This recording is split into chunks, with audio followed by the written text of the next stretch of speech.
Breath work, breath work, breath work. Let's talk about it. I come from a background of pranayama, breath work, but we're going to talk about something entirely different. We're going to talk about CCB, continuous connected breathing. We're going to discuss it. We're going to go through it right here. I'm Mario Leone, and welcome to the Voices of Victory channel. Don't forget to click on the Podbean link below so you can actually go to my Patreon page and we can actually grow together and grow this channel out. So let's talk about it. Let's talk about why breathwork actually has an impact and what breathwork actually does. For those people that are healing, you're into the somatic thing, we're going to be talking about somatic breathwork and what it actually does. So I'm going to give you a very plain language understanding of what happens when you actually do it. We're going to make it very clear. The very first idea we want to understand is what it is. You breathe faster than normal. Let's just understand that. There's no pause between the inhale and the exhale. It's in, out, in, out. There's no space in the middle. That is what makes it connected. That is the part where you're not stopping between the breaths. You are keeping the cycle of breathing going. That's what you're doing. The three things that it actually does. First of all, it'll stress your system a little bit. You're going to be hitting the gas pedal and your body will rev up on purpose. That is actually what is going on. But what it does is it swings you back. It's like letting off on the gas. Your body drops into this ultimate deep state of calm afterward. Now, the reason why this does work is because it lets go of that mental control that you try to have. So what happens is some people, they're afraid or they have anticipations. They don't want to let go of their thoughts, their feelings, their emotions. They've carried a lot of traumas and patterns for so long that they're too afraid to let go of them. They become like this painful, uncomfortable sneaker that they carry around. But your mind and its thinking steps aside. In this process, your mind begins to let go. It's letting go of control. And you go into the body, you get out of the head. And the stuff that gets buried inside of you, the stuff that's been buried inside of you, actually comes up. It comes to the surface. It bubbles up to the surface, literally. So what happens in your body is you breathe real fast. Your CO2 drops in your blood.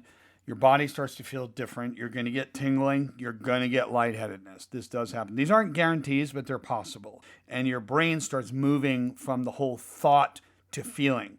And that's especially good for those overthinkers, those people that are overthinkers. So your nervous system goes up, then way down again.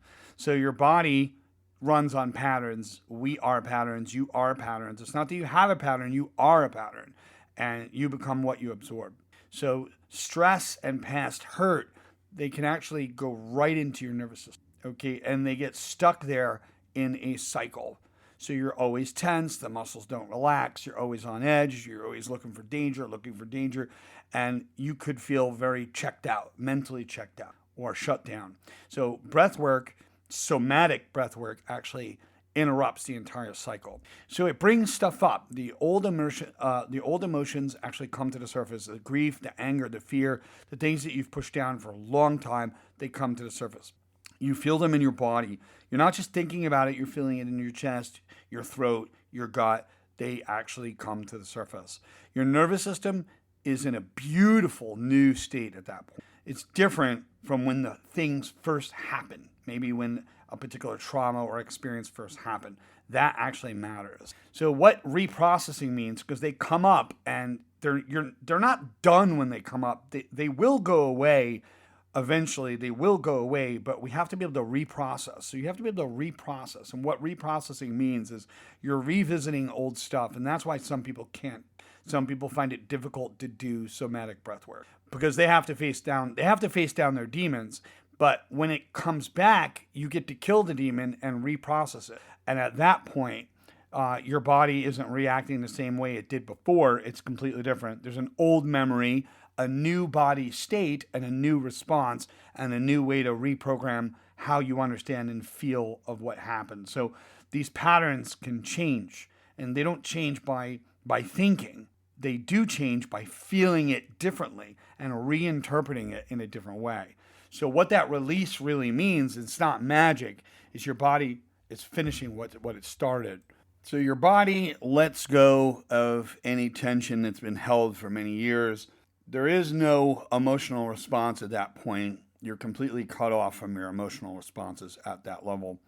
And your whole entire body learns a new way to react and understand what has actually occurred. So it can bring up crying, it can bring up shaking, it can bring up deep calm with a sense of understanding as well.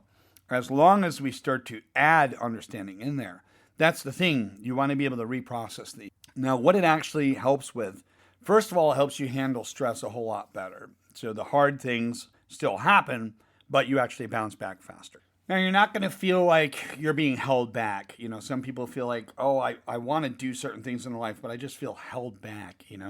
And they stop falling into the same reactions and cycles over and over again. So that gets old, and they learn to let that go. There's more emotional control. You're not numb to the feelings anymore. You're just not completely controlled and hijacked by every single solitary feeling that you feel. And there's more self-awareness. If there's one value out of all of these things, self-awareness is the highest, because you start to notice what's going on inside your mind, inside your body, before it actually takes you over and before it actually runs you. So that's what's really valuable about it. So the bottom line is, what it does is it shakes up your normal state. It brings up what's buried inside, what's underneath, and it gives your body a chance to reprocess things entirely different. So now when a person journals after a session like this, they can actually reprocess everything that's happened in a different way. So you got to remember that when we experience certain memories, certain things, they're not always complete. Your brain doesn't capture a complete memory like it's a movie or a video file on your phone or a computer. You get bits and pieces. So what you're trying to do is reprocess it differently in a healthy way that allows for healing and understanding. That's where the real change actually goes down and it begins. So the best thing I can tell you at the end of the day, what does it not do? Like, what is it? Okay, we talked about it. What does it do? Let's talk about what it doesn't do.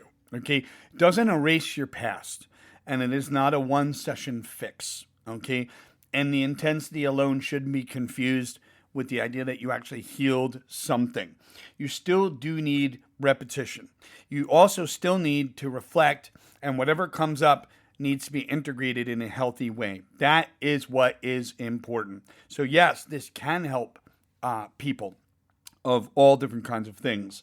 So there's a lot of benefits. There's a great deal of benefits with this. So at the end of the day, what I want you to understand is that CCB, somatic CCB breathing, can really be extremely healing, but it has to be done very delicately and intelligently. We have to look at it in a very intelligent way.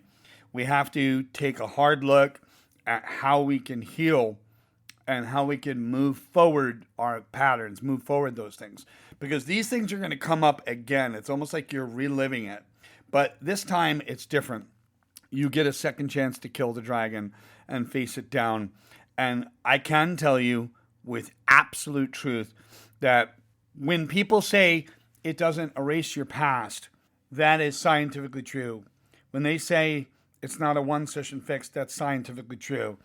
When they say intensity alone doesn't mean that you've healed something, that is true. However, the reports of people coming back are saying, yes, I feel like my past is completely gone. Like, it's there, but I don't care about it anymore. I remember it, but I don't give a damn about it anymore. There's no emotional charge behind it anymore. And I feel like I can move forward in my life as a result. So hopefully that makes sense. Feel free to click on my Podbean link below. And if you want some more insight on somatic breathing and you want to do a little coaching session, you can feel free to reach out to me through my Podbean and we can actually do that. Have a great day. See you in the next one.